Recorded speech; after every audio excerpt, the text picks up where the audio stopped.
It wasn't supposed to go this way. This neighborhood was meant to be my escape, my retreat, my soft landing after years of city noise, rent hikes, and sleepless nights. I wasn't looking for conflict. I was chasing calm. A lake nearby, big trees, just enough privacy. But then she showed up. Before I tell you about the house I bought just to destroy her peace, before the parties, the murals, the lights, and the legal chaos, let me take you back to when all I wanted was a quiet corner to call my own. The place had charm, white fence, corner lot, a little garden out front. I imagined myself grilling on the weekends, sipping coffee on the porch, waving politely to neighbors and going back to minding my business. And at first, that dream held up. The neighbors seemed nice. The air smelled clean. I slept better. Then came the note. It was tucked under my doormat, written in neat, aggressive cursive. Garbage bins must be retrieved within 3 hours of pickup. Yours were left out for 5. Signed, Brenda, president of the HOA. I laughed it off. Figured someone had a little too much time on their hands. But that was only the beginning. The next week, I got a formal warning from the HOA for having a visibly disruptive garden gnome. Yes, a gnome. The little guy held a welcome sign and wore a blue hat. Not flashing, not political, just happy. Then came the grass complaint. Apparently, I had mowed my lawn diagonally, not vertically. It didn't match the community aesthetic, whatever that means. And just like that, I was no longer a neighbor. I was a target. I learned quickly that Brenda didn't just enforce the rules. She was the rules. HOA president for over 6 years, a woman who wore her title like a badge of honor, her yard immaculate, her schedule public, her wrath relentless. She monitored everything. Who parked where? Who put their recycling out a day early? Who dared hang a wreath before December 1st? And me, I was her latest mission. Every letter, every citation, every fine, it all landed in my mailbox with the same signature. Her name, her authority, her control. At first, I tried to cooperate. I trimmed bushes, painted the mailbox, even removed my gnome. But it didn't matter, because it was never about the rules. It was about domination. Living next to Brenda was like living under a microscope, and she held the lens. I stopped hosting friends, stopped relaxing in my yard, stopped enjoying the house I'd worked so hard to buy. And for a while, I almost gave up, almost moved. But then, one night, scrolling through real estate listings, I saw it. The house next to hers was for sale, and in that moment, everything changed. I didn't see a property. I saw an opportunity to box her in, to turn her rules into my playground, to make her feel every single day the weight of her own tyranny. And the best part? She wouldn't be able to do a damn thing about it. People say revenge is a dish best served cold. I disagree. Mine was served with a hot cup of coffee and a purchase agreement. When I saw that for sale sign pop up in the yard next to Brenda's, something in me clicked. Not out of impulse, not out of anger, out of precision. This wasn't revenge, it was strategy. The house was practically identical to hers. Same building, same yard size, same HOA jurisdiction. But this time I wasn't buying peace. I was buying position. I toured the home that very afternoon. The seller, an older couple moving closer to their grandkids, were thrilled to get a full cash offer that same evening. No contingencies, no back and forth. I wanted the house fast and clean. The closing was set within 2 weeks. Word spread like wildfire. Brenda tried to pretend it didn't shake her.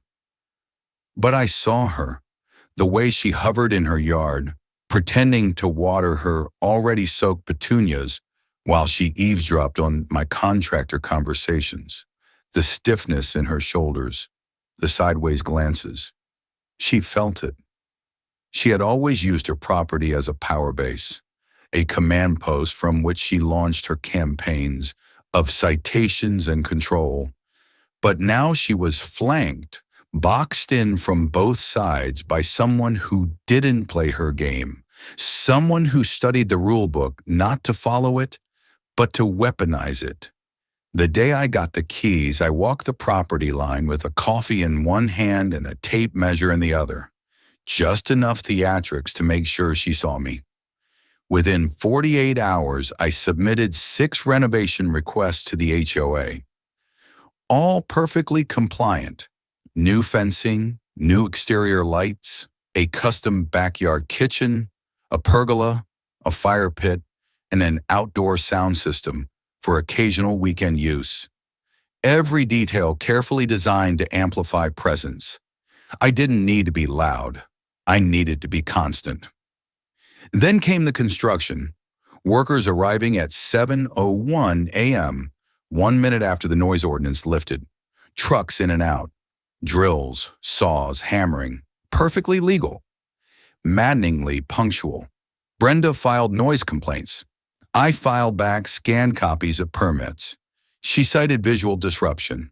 I responded with design approvals. She tried to escalate to the full board. The board replied, "All actions appear within the boundaries of HOA guidelines." Checkmate? Not yet. That came later, this question mark. This was just the opening move. What I was building wasn't just a second home. It was a fortress of controlled chaos. A reminder to Brenda that the tighter she gripped this neighborhood, the more it would slip through her fingers. And the best part? I hadn't even moved in yet. The moment the final inspection cleared, I activated phase 2. You see, Brenda believed in uniformity, symmetry, control. Every lawn had to match. Every shutter had to be beige. Every flower approved. Every seasoned decor spaced exactly 3 feet from the sidewalk. She treated the neighborhood like her curated museum. And now her museum had a new exhibit, me. I didn't break the rules. I bent them until they screamed. It started small. A mailbox. Not just any mailbox. A handcrafted, artist-commissioned mailbox shaped like a lighthouse. White and red. Tastefully lit at night. Fully compliant. Next came the garden gnomes. 1 turned into 3, then 5, then 12. All spaced perfectly according to HOA regulations for decorative features. One even had a little HOA vest. Brenda's complaints poured in. Visual disruption. Distracting to drivers. Disturbing to community harmony. The board reviewed each case and denied every single one. Then I brought in the muralist. My backyard fence facing Brenda's master bedroom windows became a canvas. By the end of the week, it featured a colorful woodland scene with deer, hummingbirds, and a peaceful lake. The irony? That same lake Brenda once tried to gate off from the community. Again, nothing offensive, just color. Vibrant, in-your-face, joyful color. Brenda called an emergency HOA meeting. She brought printouts, legal quotes, zoning arguments. The board's reply? Private property within bounds. It was glorious, but I wasn't done. I hosted a Sunday brunch. Neighbors came. Mimosas flowed.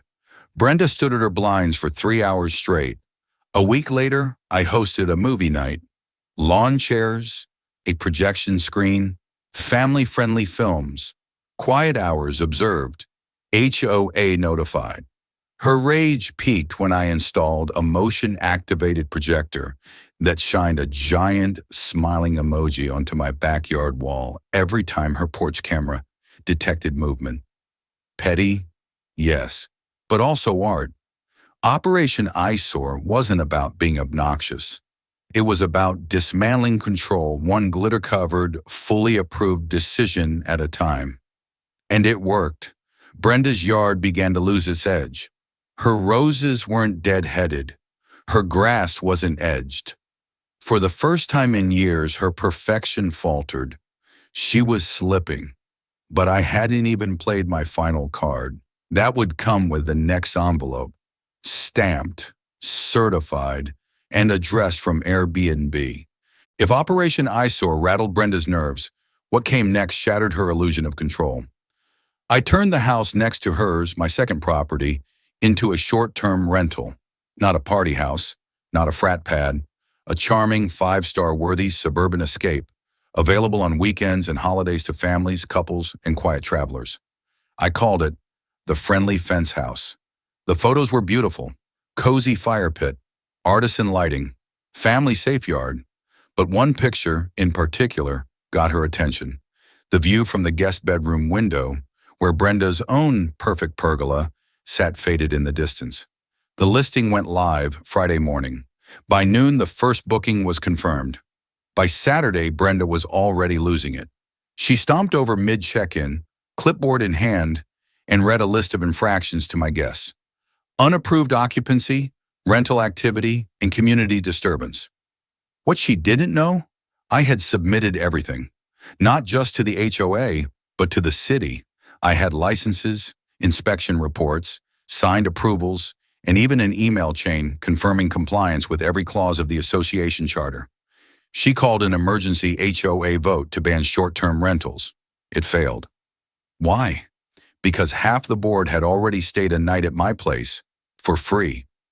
Guests came and went, quiet, clean, respectful, and every time a new car pulled into the driveway, Brenda's blinds twitched like angry eyelids. She tried everything: photos of license plates, accusations of illegal noise, anonymous city complaints. But I had a logbook, decibel meter records, and every booking contract lined up like ammo. The city shrugged. The HOA sighed. Brenda boiled. Then came her final act of desperation. She installed a 24-hour surveillance camera pointing directly at my Airbnb backyard. Creepy? Yes. Illegal? Also yes. I filed a privacy violation. The HOA ordered the camera removed in 72 hours. She complied in 48. And after that, something in her broke. She stopped pruning, stopped walking her property line. Her roses wilted, her lawn browned. The Brenda who once ruled with a clipboard and glare was now just another homeowner behind closed blinds. But I wasn't done. I had won the battle. Now it was time to end the war. I could have stopped there. The house next to Brenda's was thriving as an Airbnb. The guests were pleasant. The HOA was silenced. Brenda had retreated behind her lace curtains, her empire of order quietly collapsing from within. But this wasn't just about winning. This was about closure, about one final, flawless strike. Brenda had fined me for non-conforming landscaping 3 times, once for a bird feeder, once for planting tomatoes, once for a wind chime she claimed was audibly aggressive. So I returned the favor. It began with a walk, clipboard in hand, measuring tape, camera. I documented every inch of Brenda's property with the same obsessive scrutiny she'd inflicted on the rest of us for years. What I found? Minor infractions, but plenty of them. A gutter 2 inches out of alignment, a flagstone path she installed without written approval, exterior light bulbs with wattage beyond HOA spec, even a garden shed that exceeded height regulations by nearly 6 inches. And so I filed a formal complaint. I submitted photos, timestamps, and excerpts from the HOA handbook, highlighted, annotated, and categorized by section. The board couldn't ignore it. Within a week, Brenda received her first warning, then a second, then an official fine. She appealed and lost. The woman who once weaponized the handbook against gnomes and grass heights now found herself trapped in a web of her own design. She tried to rally support, but neighbors remembered. The letters, the penalties, the citations for holiday lights and flower boxes. No one came to her defense. It all came to a head during the next HOA general meeting, held at the community hall, full attendance, snacks on fold-out tables, and right in the middle of the agenda, item 6B, motion to remove Brenda as HOA president. I didn't speak. I didn't need to. The vote was swift. 14 in favor, 1 against. Her clipboard sat forgotten on the chair beside her. She left before the meeting ended. No goodbye, no glare. Just the quiet footsteps of a dethroned monarch walking into obscurity. But I still wasn't done, because one final surprise was waiting in her mailbox. Stamped, certified, and labeled. Notice of intent to purchase. From me. Brenda didn't respond to the certified letter, but she didn't need to. Her silence was the final surrender. The letter had been simple, an offer to purchase her home in cash above market value. Not because I wanted it, but because I could. Because the woman who once tried to find me for swimming in my own lake now had to decide whether to live under the shadow of the man she tried to ruin or leave. She left. 2 months later, a moving truck backed into her driveway. Her garden gnomes, ironically gifted to her in mockery, were boxed up. Her prized bird bath was shrink-wrapped and wheeled away. The woman who once reigned with bylaws and bold fonts drove off without a word. And the neighborhood changed. The HOA meetings became lighter, friendly. Kids played in the streets without whispers of noise violations. Christmas lights stayed up well into January. Front yards sprouted personality. And as for me, I took down the projector, removed half the gnomes, repainted the mural with softer colors. The Airbnb still ran, but only occasionally now. I didn't need noise anymore. I had peace. But my favorite change? The dock. I rebuilt it. Stronger. Wider. With a new bench at the end. It faced the lake Brenda once tried to claim, the one she insisted was shared space, even though my deed proved otherwise. One morning, Mia and I sat there, our feet swinging just above the water. "Daddy," she said, "can we swim today?" I smiled. No HOA can stop us now. Because the truth was never about a fine, never about a mailbox or a gnome or a motion-activated emoji. It was about freedom. And finally, after everything, we had it. The lake was mine. It always had been.